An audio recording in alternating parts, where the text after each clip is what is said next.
नमस्कार प्यारे बच्चों, एमडी टेक्निकल क्लास में आपका स्वागत है। आज एसएससी जेई का पेपर था। जैसा कि आपको पता है, इसमें कुछ चीज़ें आपको चेंज होते हुए देखने को मिल रही हैं, जिसमें सबसे पहला पॉइंट ये है कि आपको डिजिटल कैलकुलेटर प्रोवाइड किया गया है। तो जिन बच्चों का पेपर अभी कल है, परसों है, तो वो ये चीज़ समझ सकते हैं कि डिजिटल कैलकुलेटर प्रोवाइड किया गया। ये बड़ा इंपॉर्टेंट इन्फॉर्मेशन है कि आपको पेपर में डिजिटल कैलकुलेटर प्रोवाइड किया जा रहा है। ठीक है। दूसरा, सिविल इंजीनियरिंग स्टूडेंट के लिए एक चेंजेस और है कि आईएस कोड भी प्रोवाइड किया गया है पीडीएफ फॉर्म में। आईएस कोड जो है वो पीडीएफ फॉर्म में प्रोवाइड किया जा रहा है। मतलब कि आपको जो है एक अलग से सेक्शन बना है जिसमें आईएस कोड जो है पीडीएफ फॉर्मेट में प्रोवाइड किया गया है। तो ये दो चेंजेस आपको देखने को मिल रहे हैं इस बार के सीबीटी 1 पेपर में। पहले के जो सीबीटी 1 होता था उसमें कैल्सी अलाउ नहीं होती थी या कैल्सी प्रोवाइड नहीं किया जाता था। इस बार आपको जो है डिजिटल कैलकुलेटर जो है वहां पर स्क्रीन पर प्रोवाइड किया जा रहा है, जैसा कि गेट वगैरह के पेपर में होता है। दूसरा चेंज ये है कि आपको आईएस कोड का पीडीएफ भी प्रोवाइड किया गया है। तो ये दो मेजर चेंजेस हैं जो आपको इस बार के एसएससी जेई के सीबीटी 1 में देखने को मिल रहे हैं। साथ ही साथ जो आज का पेपर हुआ है सिविल इंजीनियरिंग का, वो पेपर कैसा था, है ना, कैसा पेपर का लेवल था, उसके बारे में भी थोड़ा हम डिस्कस करेंगे, क्योंकि बहुत डिटेल में इसमें जानकारी नहीं दी जा सकती। जैसा कि आपको पता है कि एसएससी जेई की एक गाइडलाइन है। लेकिन जैसा कि बात हुई है स्टूडेंट से, वो ये समझ में आया बेटा कि जो पेपर का पैटर्न है वो इजी टू मॉडरेट रहा है ना। चाहे वो टेक्निकल की बात कर लें, चाहे आपका जीएस पोर्शन की बात कर लें। जीएस वगैरह में आपसे जो है स्पोर्ट्स से रिलेटेड काफ़ी क्वेश्चन पूछे गए हैं। साथ ही साथ हम लोग बात कर लें तो रीजनिंग भी आपका ठीक ठाक आया है, कोई ऐसा बहुत चेंजेस देखने को नहीं मिले हैं। टेक्निकल पेपर जैसे पहले आता था सीबीटी 1 का वैसे ही आया है, मतलब इजी टू मॉडरेट ही पैटर्न है।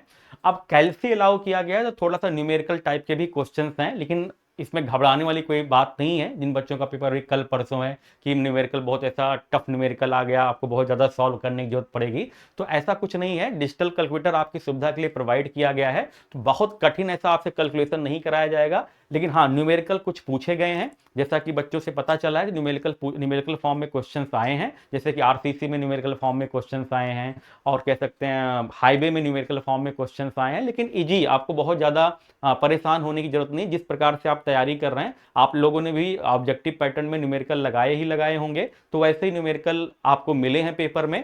और ये एक तरह से आसान हो गया है क्योंकि डिजिटल कैलकुलेटर भी प्रोवाइड किया गया, तो आपको कैलकुलेशन थोड़ी सी इजी हो गई है।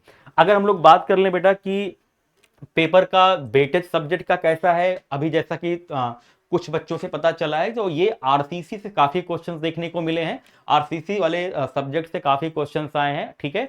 और न्यूमेरिकल फॉर्म में है, क्योंकि आपको पता है बेटा कि अगर आपको आईएस कोड अलाउ किया गया है तो पूरा आईएस कोड से तो पहले ज्यादा क्वेश्चन पूछते हैं, लेकिन अब आईएस कोड से पूरा क्वेश्चन पूछ लेंगे तो ऑलरेडी प्रोवाइड किया गया है। तो थोड़ा सा आरसीसी से न्यूमेरिकल फॉर्म में भी क्वेश्चन पूछे गए हैं।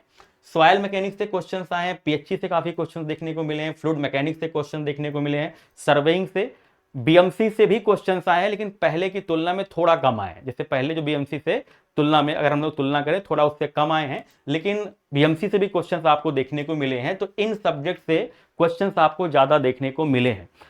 हालांकि ये भी है कि हर सब्जेक्ट से क्वेश्चन एसएससी जेईई पूछता है, तो हर सब्जेक्ट से क्वेश्चन देखने को आपको मिला है ऑन एन एवरेज, लेकिन इन सब्जेक्ट का वेटेज जो है ज्यादा है। हालांकि हमेशा ही वेटेज ज्यादा होता है, लेकिन थोड़ा सा RCC, soil mechanics, PHE, fluid mechanics, surveying, इन सबसे भी क्वेश्चन कैलकुलेटिव टाइप में पूछा गया है। तो आपको परेशान होने की जरूरत नहीं है। दो मेजर चेंजेस मैंने आपको बता दिए कि डिजिटल कैलकुलेटर अलाउड है ना, आपको मिलेगा वहीं पर। और दूसरा कि आईएस कोड भी प्रोवाइड किया गया है, तो थोड़ा सा आप जो है प्रैक्टिस करके जाइएगा। और साथ ही साथ घबराने कोई जरूरत नहीं। जो आपने आपने पढ़ाई कर ली, अच्छा ही पढ़ाई किया होगा सबने, तो एकदम मस्त होकर पेपर दीजिए बेटा। Wish you all the best.